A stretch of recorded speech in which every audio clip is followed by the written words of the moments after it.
हमारे आसपास कई लोग रहते हैं।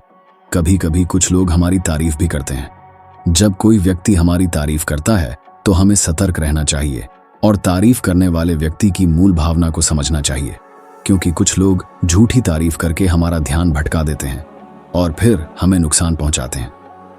ये बात हम रामायण के हनुमान और रावण से जुड़े प्रसंग से समझ सकते हैं।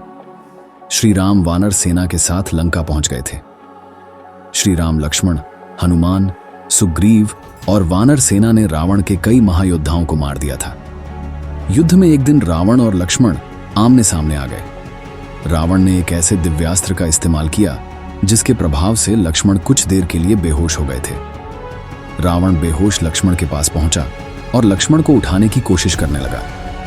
उसी समय हनुमान जी ने देखा कि रावण लक्ष्मण को उठाने की कोशिश कर रहा है, तो वे तुरंत वहां पहुंच गए। अब हनुमान जी और रावण आमने सामने आ गए थे। हनुमान जी ने तुरंत ही रावण को एक ऐसा मुक्का मारा कि वह गिर गया और बेहोश हो गया। कुछ देर बाद जब रावण को होश आया तो उसने खड़े होकर हनुमान जी की तारीफ करनी शुरू कर दी। रावण जैसा अधर्मी असुर जिसने कभी किसी की तारीफ नहीं की थी, वह हनुमान जी की तारीफ कर रहा था। हनुमान जी ने रावण की बातें सुनकर कहा कि रावण, चुप रहो, मैं तुम्हारे मुख से अपनी प्रशंसा सुनना नहीं चाहता।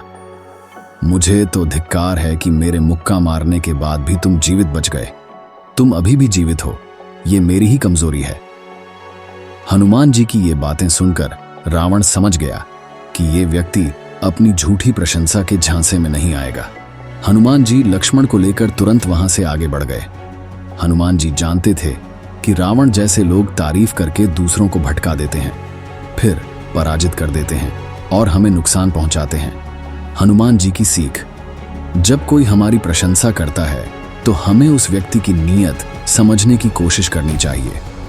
जिन लोगों की नीयत अच्छी नहीं है, उनकी मीठी मीठी बातों पर ध्यान नहीं देना चाहिए।